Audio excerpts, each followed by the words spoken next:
Le dernier coup, on a fini et on a dit qu'il est interdit d'être avec sa femme et de faire cette mitzvah-là, ni dans les rues, ni dans les jardins, ni dans les bois, sauf dans les maisons.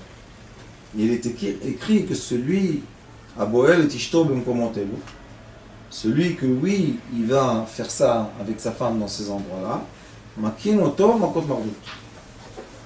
Il reçoit des coups par le Bedin. C'est quoi le Bedin? Tribunal. Et pourquoi que le tribunal sache où il a fait l'amour avec sa femme? C'est une question ça, non? D'où ils savent?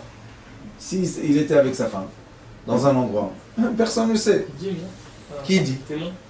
Qui dit? Ah, Eddie. Ceux qui l'ont vu, peut-être. C'est peut-être pour ça qu'il faut le faire. Peut-être lui. Ah. Comment il sache? Comment le tribunal peut savoir qu'un homme a fait ce qu'il a fait avec sa femme dans un bois ou dans une rue ou dans un truc? S'il y a des personnes qui le regardent, personne ne fait ça quand la personne te regarde. Alors qu'est-ce qu'il y a? Il se vante. Pourquoi il se vante? À côté de ses amis. Pourquoi il se vante? Parce que s'il s'est comporté avec sa femme de cette façon, il est écrit que c'est Beila Znout.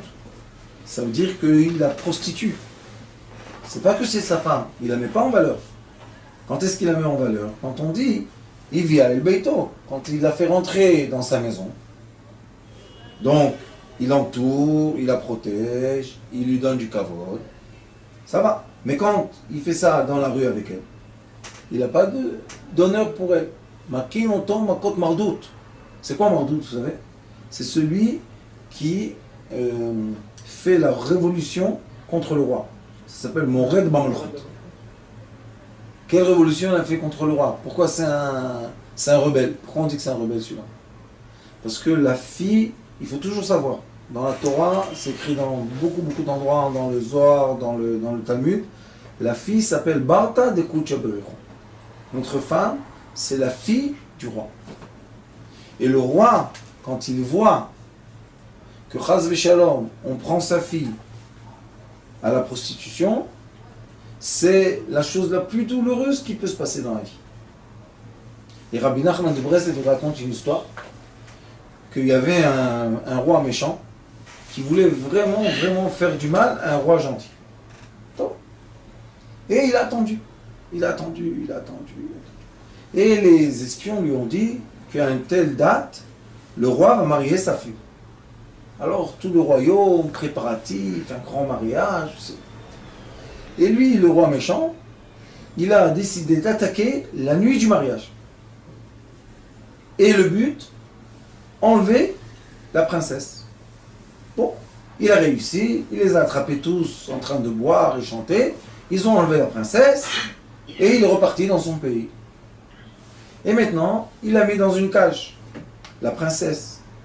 Et comme c'était un roi méchant, il a emmené tous ses conseillers méchants. Il leur a dit, qu'est-ce que je peux faire à cette fille que le roi, mon ennemi, souffre le plus? Conseillez-moi. Il a dit, tu l'as. Il a dit alors, sa fille va mourir, c'est fini. Il a dit, tu vas la couper en morceaux, tu vas l'envoyer dans le royaume découpé en morceaux. Il a dit, ils vont l'enterrer, c'est fini. L'autre, il a dit, torture-la. Il a dit, comment il va savoir qu'elle est torturée? Il ne peut pas savoir. Jusqu'à il est venu et il lui a dit le conseil. Tu vas la mettre dans la cave des prostituées. Le roi méchant, il l'entend, ça dit. Et qu'est-ce qui va se passer? Il lui dit, c'est la fille du roi. Oui. Et bien quand elle va se prostituer parce qu'elle va se ressembler à ses copines, il n'y a pas d'une douleur plus grande que ça à un père, que malheureusement sa fille devient quelque chose de pas bien. Il n'y a pas une plus grande douleur. Ça n'existe pas une plus grande. Le roi, il a dit, oui, tu as raison. Qu'est-ce qu'ils ont fait? Dans chaque royaume, il y avait toujours la cave avec les trucs. Ils l'ont jeté là-bas. Au début, elle était à l'écart. Elle ne savait pas parler avec eux. C'était pas le... Et après, Elle a besoin de l'eau, elle a besoin de manger, elle a besoin de... Elle est devenue copine, et à la fin, que Dieu nous en préserve. On met un tzaddik, on met quelqu'un de pieux entre des gens méchants, qu'est-ce qu'il va devenir? Méchant. On prend quelqu'un de méchant, on le met entre des pieux, il va devenir pieux. Et ce roi, le pauvre, il pleurait sa fille, il pleurait. Et il a eu tellement mal qu'il a eu une faiblesse qu'il ne pouvait plus aller faire la guerre contre l'autre. Et le royaume, tout doucement, s'affaiblit. Jusqu'à quand qu'il a cherché les guerriers qui vont sauver sa fille? Personne. Un jour, ils ont annoncé dans tous les villages, celui qui va sauver la fille du roi, il va recevoir la fille en mariage. Il est venu un berger. Un berger. Il est rentré dans le royaume, il leur a dit, voilà, moi je vais sauver la fille du roi. Ils lui ont dit, écoute, c'est bien, il y avait une annonce, c'est beau, mais... Il leur a dit, c'est pas la peine, il est parti. Top. Le roi, il a dit, si tu dis celui-là, ils ont dit, roi, c'est pas ton kavod. Un berger, il va sauver ta fille. Il leur a dit, oui, mais si il peut la sauver, qui va la sauver? Roi, comment on peut faire? Un berger avec la fille du roi, tu comprends un peu? Le royaume va donner un berger. Il leur a dit, mais ma fille. Donc, ils étaient l'appelés.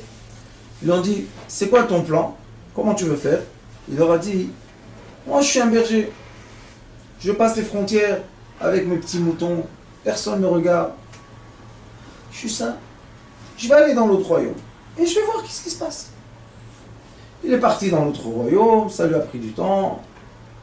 Il est venu. Avec qui il est devenu ami? Avec ceux qui travaillent dans la cuisine, ceux qui travaillent avec les chevaux. Il leur dit, dis-moi, il n'y avait pas une guerre il y a quelques années ici? Ah oui, bien sûr. Et qu'est-ce qui s'est passé? Notre roi, c'est un malin. Il a pris la fille de l'autre, là. Il l'a mis dans la cave, là-bas, avec toutes les prostituées. Il leur a dit, elle est là-bas, vraiment? Vous savez, c'est comment les paroles de là? Oui, prouve-nous. Hop. Il descend dans la cave et il la voit, la fille du roi.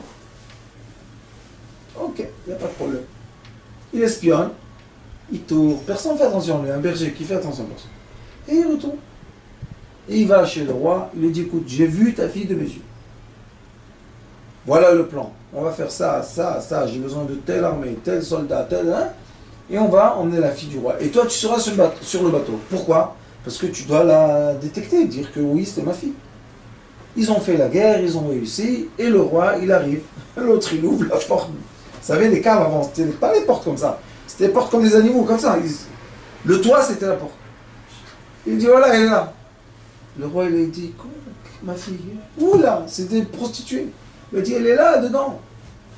Et ils n'arrivaient pas à faire la différence. Vous imaginez le roi, le pauvre. Qu'est-ce qu'il a fait, le roi? Il a appelé celui qui a fait la chanson du mariage, ça s'appelle. Et il a commencé à chanter la chanson du mariage. Et il y avait une. Ça l'a interpellé. Qu'est-ce que c'est?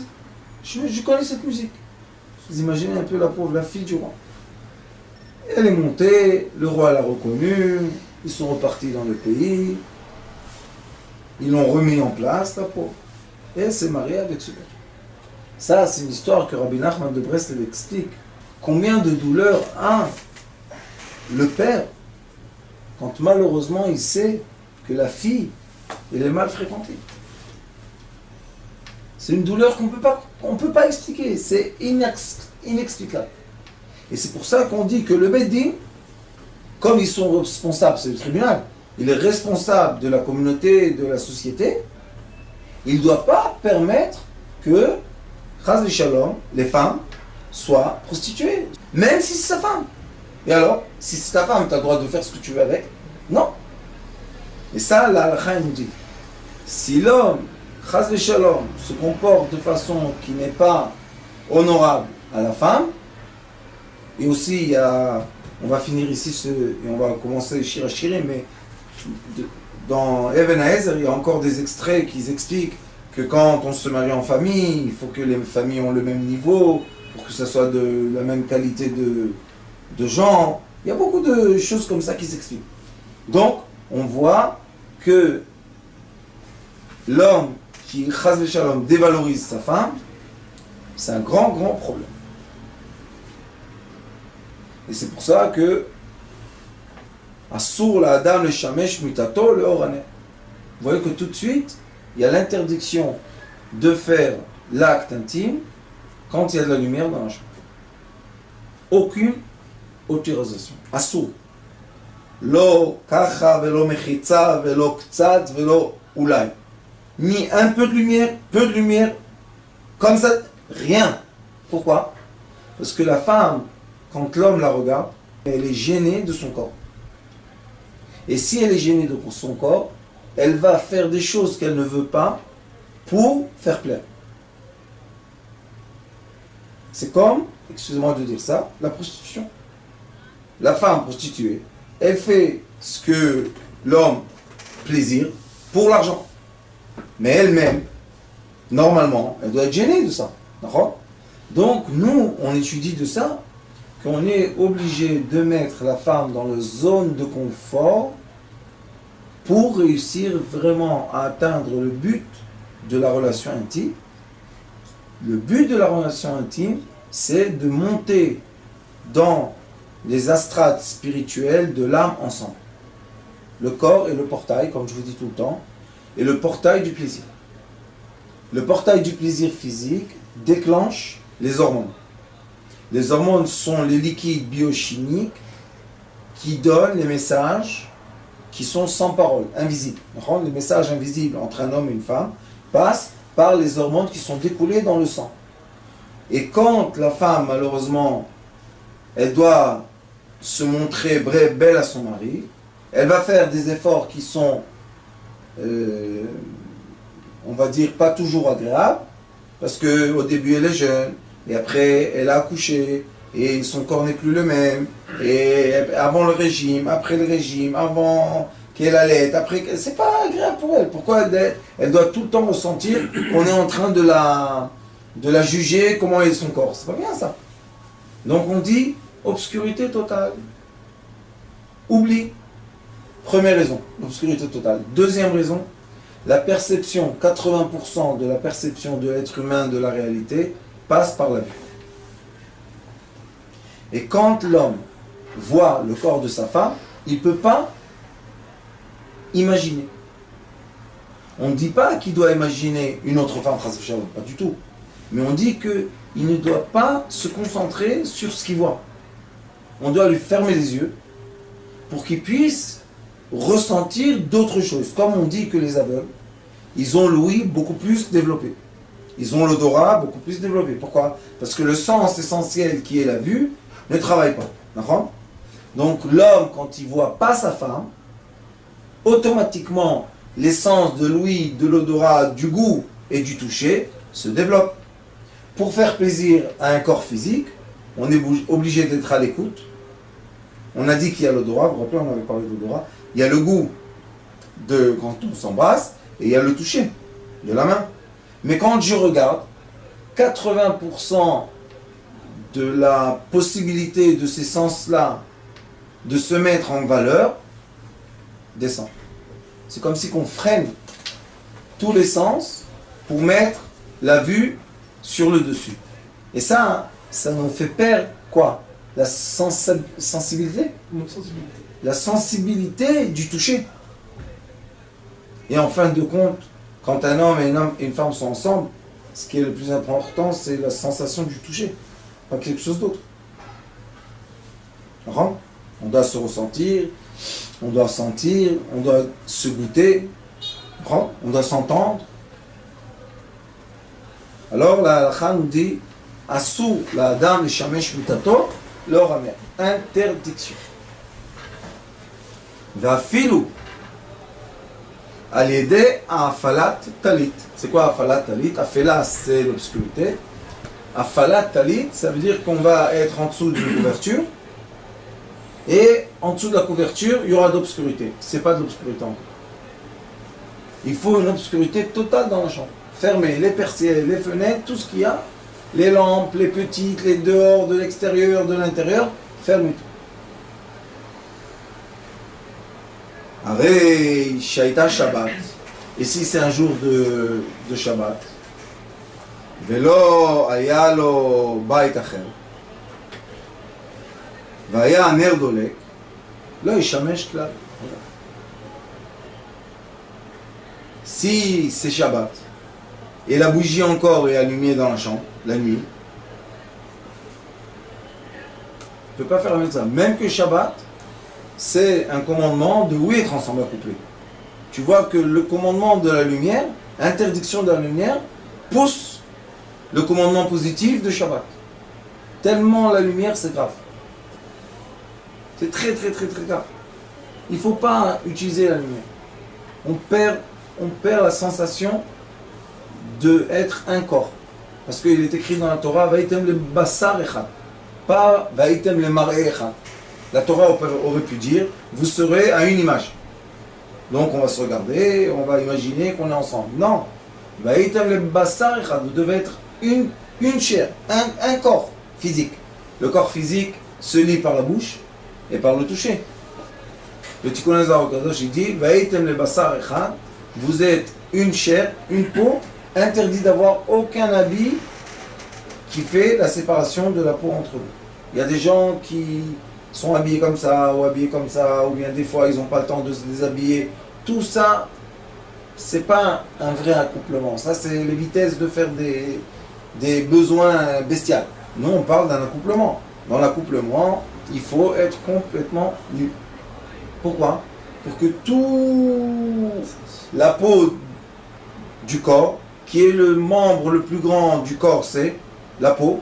C'est un membre du corps qui a tous les capteurs du toucher, soit actif dans cette relation pour qu'on ait le but de ça, c'est arriver à un stade qu'on ne ressent plus qui est qui. On peut arriver à un stade que ça va tellement bien et ça va arriver à un stade qu'on ne ressent plus est-ce que c'est elle qui m'embrasse ou que c'est moi qui l'embrasse. On veut oublier du corps. Pourquoi? Parce qu'on veut monter, on veut chercher la lumière de l'âme. C'est la seule raison qu'on est accouplé. L'âme qui nous réunit et l'âme qui va venir vers nos enfants. Et l'âme, dit le Hari Akadosh, l'âme qui va nourrir tous nos besoins. Puisque tous nos besoins, c'est des origines de lumière. Et quand on est accouplé, on allume les origines lumière. Quand on est ensemble, on allume les origines lumière. On est en train d'allumer les lampes qui après vont se découler tout doucement et vont devenir de la matière dure, solide. Alors il dit, celui qui fait ça la journée, n'empêche que moi je vais rentrer une petite parenthèse ici. Quand on est jeune marié, les premiers temps, on a besoin de l'autre. Moi je dis 3 premiers mois, dit le vaillant. Il faut être ensemble. Pourquoi? Pour décharger les années qu'on était seuls. Mais après, il y a un moment. J'arrive, qu'est-ce qui se passe? Boum, je repars au travail. C'est plus capote, ça. C'est plus le. Qu'est-ce qu'il faut faire? Tout doucement. Il faut faire un clin d'œil, comprendre, ce soir, oui, je vais me reposer, je vais manger ce qu'il faut avant, pour que je n'ai pas le ventre plein, et je sois fatigué, et je m'endors au milieu. Il y a des gens au milieu qui sont ensemble, ils s'endorment. Vous imaginez quelle honte pour la femme ou pour l'homme. Celui qui est resté réveillé, le pauvre, il ne sait pas quoi faire avec ça. Qu'est-ce qu'il fait? Il est en train de faire l'acte le plus actif du corps et s'endormir. Ça veut dire que j'ai envie de toi? Pas du tout. J'ai envie de dormir, pas envie de toi. Donc il faut se préparer. Alors dit la lacha, chez Azout Panimilo. Azout, c'est celui qui n'a pas honte de rien du tout. Ça s'appelle Azpanim. Celui qui n'a honte de rien, comme un amer. Qu'est-ce qu'il fait? Il prend ce qu'il veut, quand il veut, comme il veut, et qu'est-ce qui se passe? Gehenom. Pourquoi Gehenom? Parce que l'enfer, c'est l'obscurité. Alors ils te disent, Mishamesh mitato bayon. Celui qui fait ça la journée, on aurait dû dire que c'est Gan Eden, le paradis la journée. C'est de la lumière. Alors, Ça, c'est l'obscurité la plus épaisse. Pourquoi? Parce qu'il ne va rien ressentir de cette relation. Il faut comprendre que cette relation, c'est comme le manger. Ça doit nourrir une partie de l'être humain. Quelle partie de l'être humain? Ça doit nourrir l'essence, ça doit nourrir les hormones, ça doit nourrir les lumières.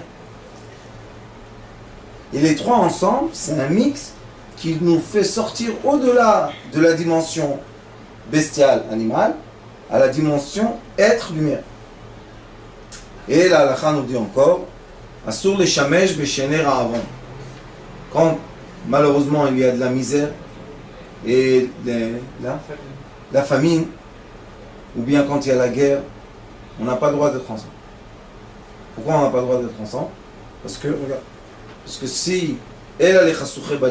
si on emmène des enfants au moment de guerre, on n'a pas comment les nourrir, et ça c'est très très douloureux pour les enfants, et c'est très douloureux pour les parents. Il faut penser un peu, pourquoi c'est pas le moment de faire maintenant un acte d'amour pendant la famine?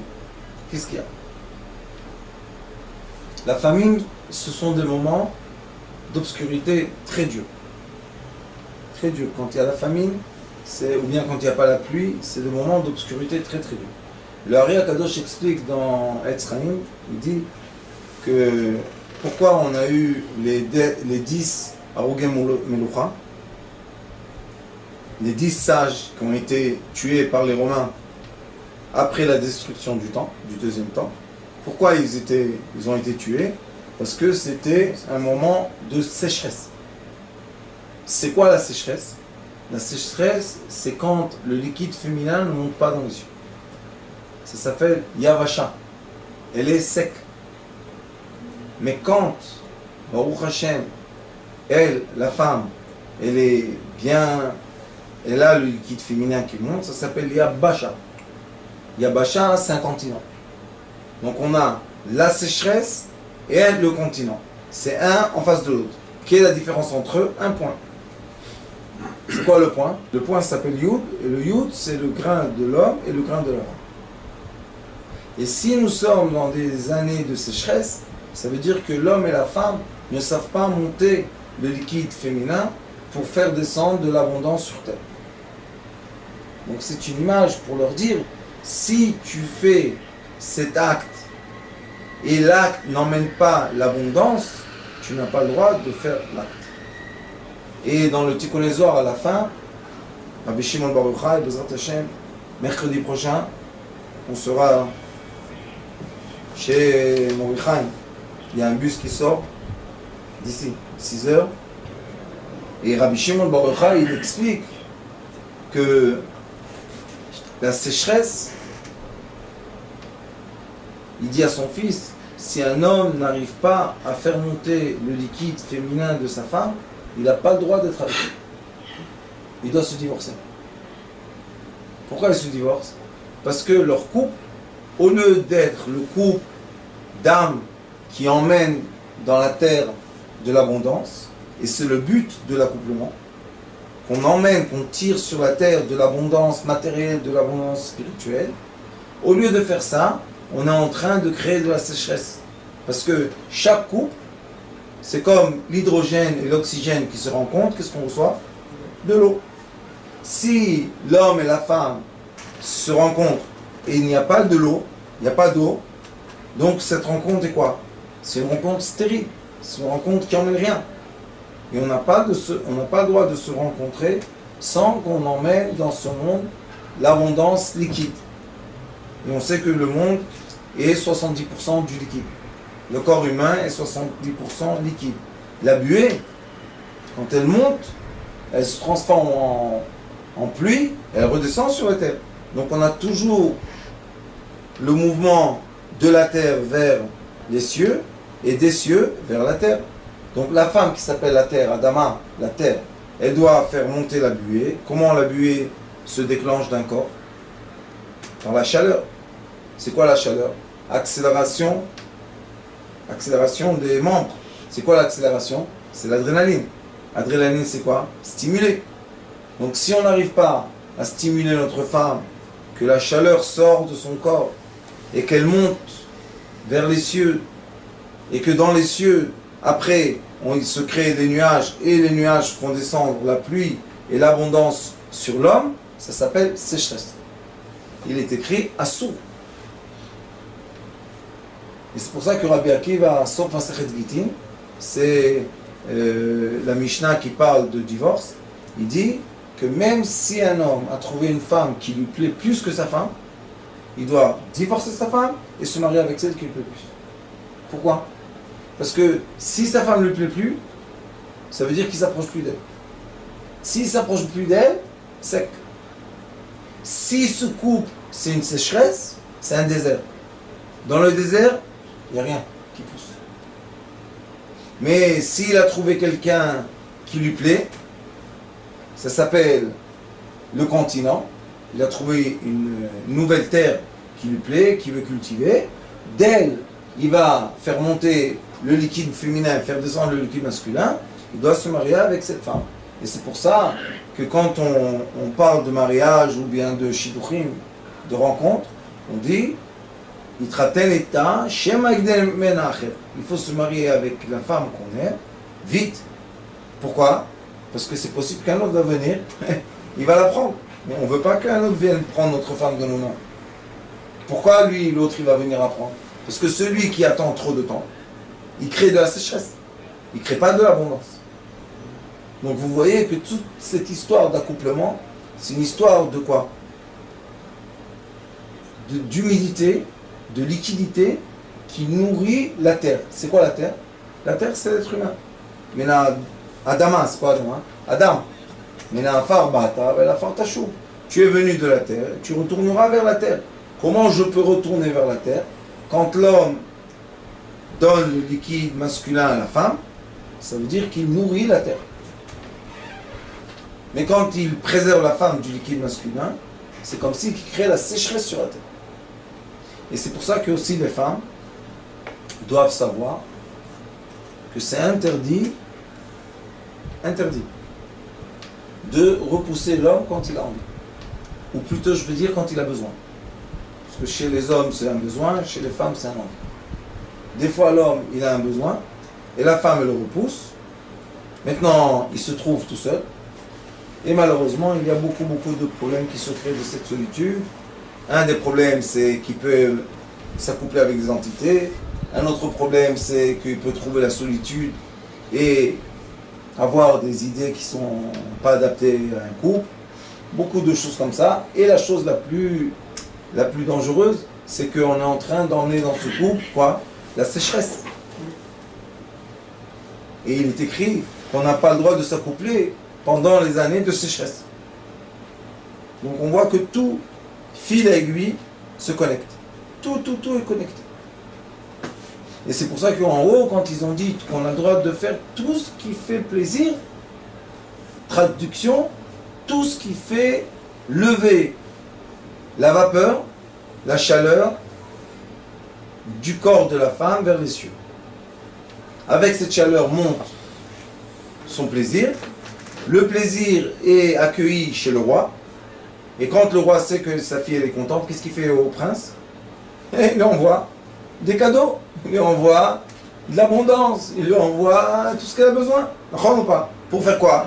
Pour contenter sa fille. Donc, contenter sa femme, c'est aussi une éducation qu'on va contenter ta fille dans le futur.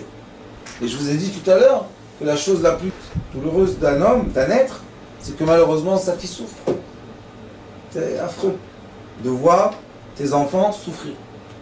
Tu les as emmenés sur terre pour qu'ils aient le bien. Alors comment ils sont arrivés dans cette souffrance? Et cette souffrance arrive seulement par l'ignorance.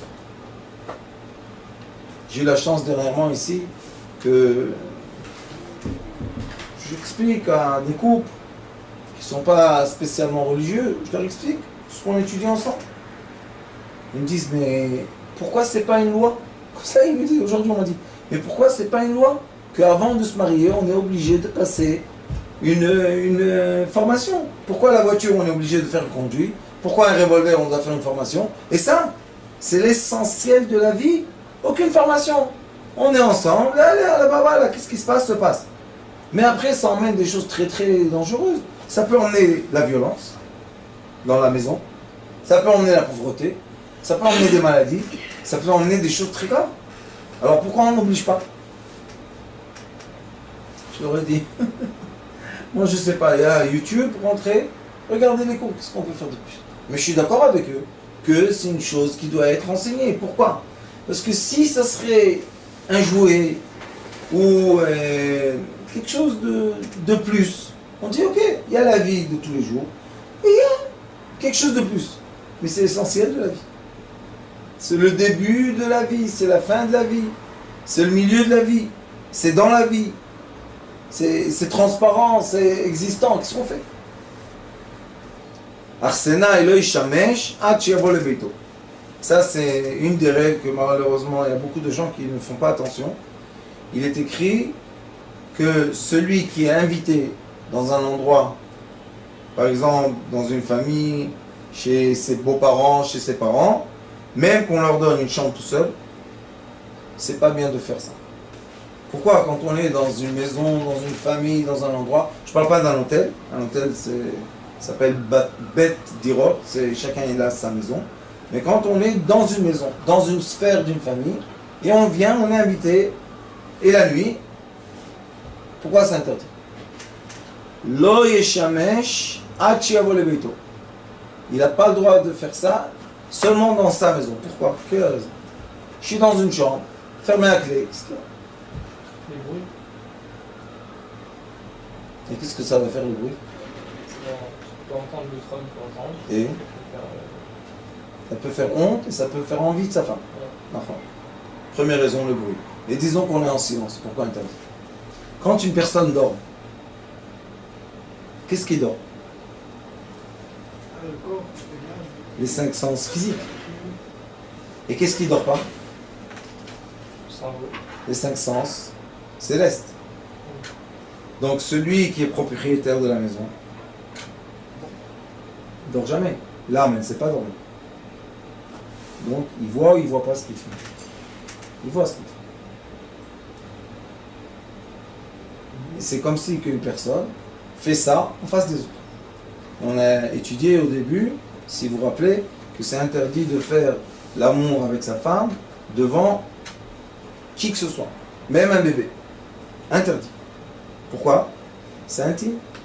Premièrement, c'est intime. Deuxième, c'est écrit dans la Torah qu'on n'a pas le droit d'avoir l'envie de la femme de quelqu'un. On n'a pas le droit d'avoir l'envie d'une autre femme. Mais si quelqu'un, je le vois faire ce qu'il fait avec sa femme, ne pas avoir envie, on a l'essence vitale, qu'est-ce qu'on peut faire? Alors c'est pour ça que seulement quand on est chez soi à la maison, on a le droit de faire ça dans notre sphère, ou bien quand on est à l'hôtel, que c'est aussi notre sphère, puisque on achète la chambre. C'est comme si on loue la chambre pour une heure, une journée ou quoi que ce soit. Dit aussi, Lo yavo al ishto, il n'a pas le droit de faire l'amour avec sa femme, vis noalo beshat hashmish.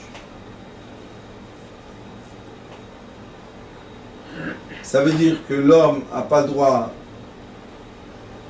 d'utiliser sa femme qui est détestée par lui. Même s'ils sont mariés, et pendant le mariage, il la déteste, maintenant il n'a pas le droit d'être avec elle. Pourquoi? L'enfant qui peut sortir, c'est un enfant déformé, ça c'est sûr. Quoi d'autre? On peut être amené à faire des choses qu'on ne doit pas faire par rapport à la personnalité. Pourquoi? Parce que si il la déteste, il lui donne aucun kavod. S'il lui donne aucun kavod, il peut l'utiliser de façon impropre, prostituée. Mais là, on parle de quelqu'un qui déteste sa femme qui n'en veut plus, ou quelqu'un par exemple qui s'est disputé avec sa femme et pendant un moment il a des petits sentiments de elle m'énerve. Enfin, Si pendant les moments qu'elle m'énerve, il fait avec elle ce qu'il fait, c'est interdit. ça rentre dedans. C'est pour ça qu'il est écrit Lo yeshamesh v'im ena merutza yefaisena ad shtitratze. Si elle n'est pas contente, elle n'est pas en paix avec lui, il doit premièrement faire la paix avec elle et après faire ça. Parce que c'est moi, la haine permet aux entités de se mêler dans ces rapports. Par exemple, quand quelqu'un se dispute avec sa femme et il se réconcilie dans le lit.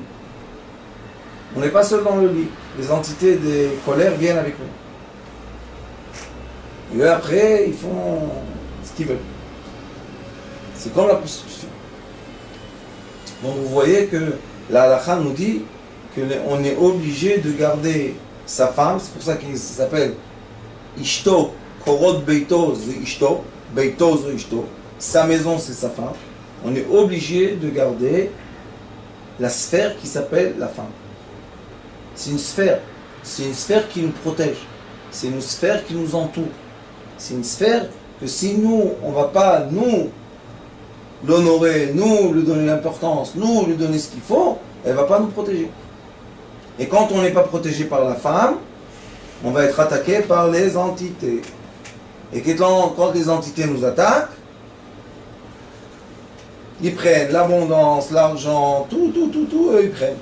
Et il y a beaucoup de gens qui disent, je ne comprends pas, je travaille tellement, je fais des affaires, où est l'argent? Je leur dis, mon fils, l'argent, il est chez tes enfants. Lesquels? Ceux, les invisibles. Vechen im gamar belibo legarsha, afalpi she'enan snua lo, lo yavo alea. Et si quelqu'un a décidé, ça s'appelle Megure Shetalev, si quelqu'un a décidé de se divorcer de sa femme, même ce qu'il ne déteste pas, mais juste, il ne s'entend pas, ou je ne sais pas quoi, il n'a pas le droit de faire avec elle l'amour.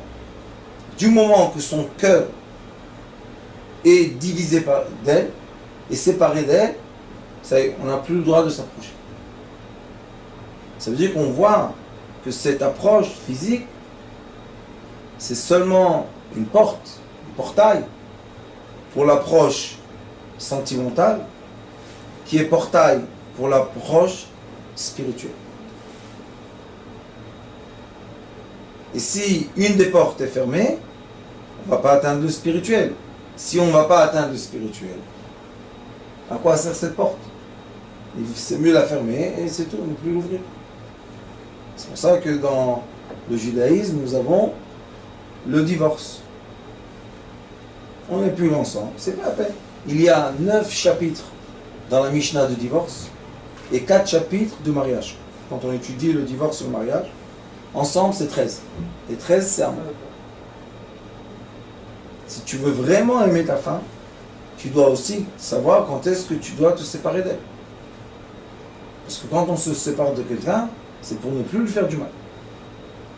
D'accord? Et si on décide de se séparer, ça veut dire qu'on lui donne le kavod. Et si on reste dans des relations qui font mal, c'est pas un kavod, c'est une mauvaise relation.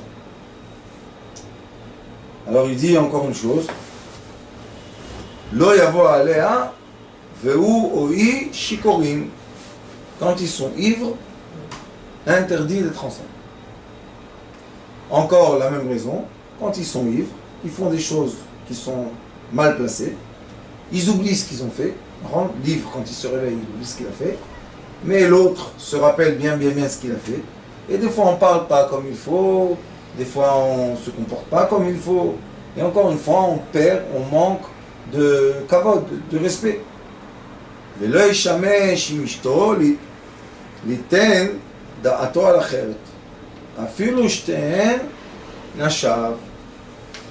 Et on n'a pas le droit d'être avec une femme, et pendant qu'on est avec une autre femme, penser à une autre femme. Même si les deux femmes sont nos femmes. Il y a des pays dans le monde que les gens, oui, ils sont mariés avec 3, 4, 5 femmes, il n'y a pas de problème. Mais on te dit, quand tu es avec une, ne pense pas à l'autre. Pourquoi? Parce que ça vexe la femme. Et quand la femme elle est vexée, elle est fermée. Et quand elle est fermée, ça ne monte pas.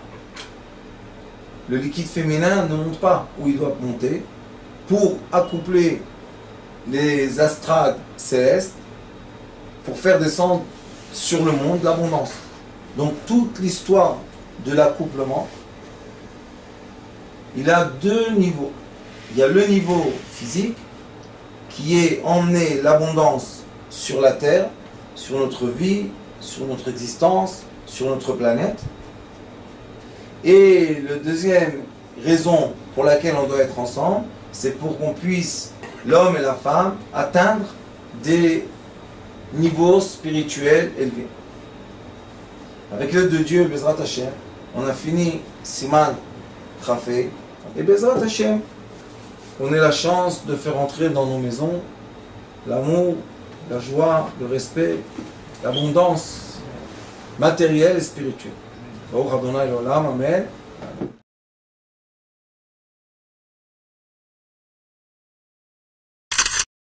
Notre rôle maintenant, c'est détecter notre lumière et en profiter au maximum. Et quand on a un plaisir ou un désir, la porte s'ouvre encore plus grande. Vous comprenez c'est quoi la lumière? Lumière, amour. C'est pas important qui tu es, où tu es, comment tu es. Dieu t'aime.